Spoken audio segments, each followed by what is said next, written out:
What if I told you that a simple four-letter word secretly runs our world? I mean, a word that connects ancient philosophy, modern economics, and yeah, even the code that's on your computer right now. Let's dive in. So, take a look at this. We've got a 16th century statesman, a super complex economic formula, and a basic computer command. I mean, what on earth could they possibly have in common? It seems totally random, I know, but trust me, they all share one powerful, driving idea. Let's break it down. Okay, our first piece of the puzzle, Sir Thomas More. He was a lawyer, a philosopher, and a statesman way back in the Renaissance. He's a huge figure in history, but for our story, all you need to remember is his name. It's a clue. Now for a complete change of pace, right? This is the language of modern economics. And this formula, it basically represents the growth rate of capital per worker. It looks really complicated, I get it, but it's really about just one thing: getting bigger, better, richer. It is the engine of more. And here's our final clue. A simple command you might type into a computer. It's a tool, a function, but what does it do? Well, it helps us manage an endless stream of information by pausing and asking if we want to see, well, more. So we've got a man, a formula, and a command. Let's start connecting the dots. All right, let's start with Sir Thomas More. And yeah, his name really is a clue. See, he was obsessed with the idea of more, not more money or power for himself, but a more just, a more equal, and a more rational society for everybody. And this obsession, it led him to write one of the most famous books in history. This quote from his book, Utopia, is really something. More is looking at the world around him and just thinking, this is all wrong.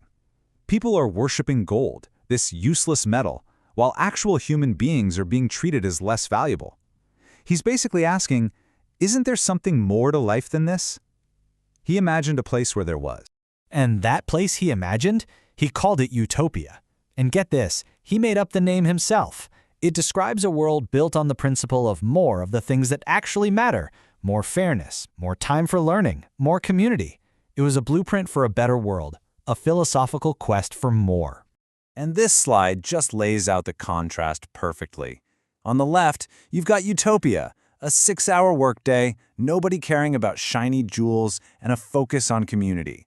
And on the right, that's the Europe More was actually living in: lazy nobles, desperate beggars, and a whole society obsessed with wealth and tradition. His book was a direct critique, a call for something fundamentally more. Okay, now let's jump forward about 500 years. We're shifting gears here, moving from a philosophical dream of more to a mathematical obsession with it. This is where more becomes the central goal of our entire global economy. So why the obsession? Is one number, 52, explains everything. The power of compounding growth is just staggering. A tiny 2% growth rate makes a country 52 times richer over time. This is the mathematical promise of more wealth, more resources, more power. It's an absolutely irresistible force. So how do nations actually get more? Well, economists kind of break it down into two levels. First, you have the proximate causes. That's the direct stuff like machinery, education, and labor. But underneath all that, you've got the fundamental causes. The deep stuff like a country's institutions, its geography, even its culture. The entire field is basically dedicated to cracking the code of how to generate more faster. But, this isn't just some academic exercise. This quote from an analysis of the World Economic Forum at Davos is a great reminder that the quest for more is a high-stakes global game.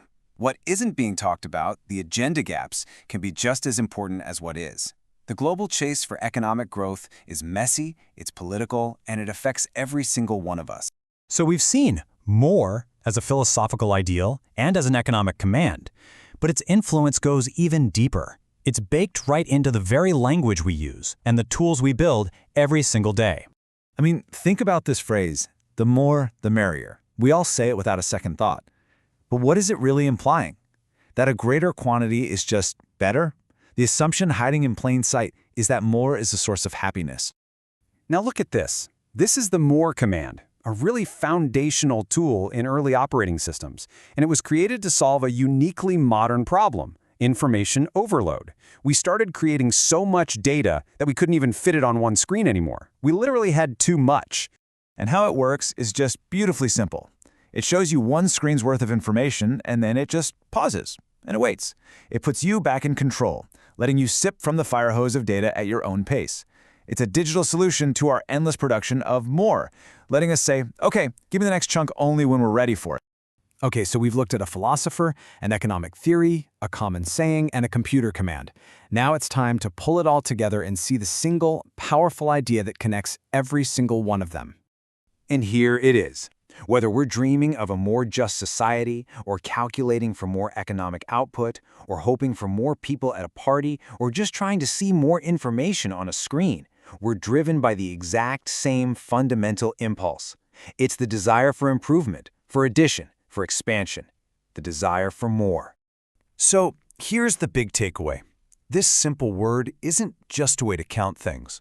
It's an engine. It's a foundational human drive that has propelled us all the way from the Renaissance to the digital age. It has built our societies, it has structured our economies, and it has even designed the very tools we use to manage the world we've created. And that leaves us with one final question, doesn't it? This relentless drive for more has given us absolutely incredible progress. But in a world of finite resources and, let's be honest, infinite information, we have to ask ourselves, at what point does the pursuit of more stop being a solution and start becoming the problem? When is more simply too much?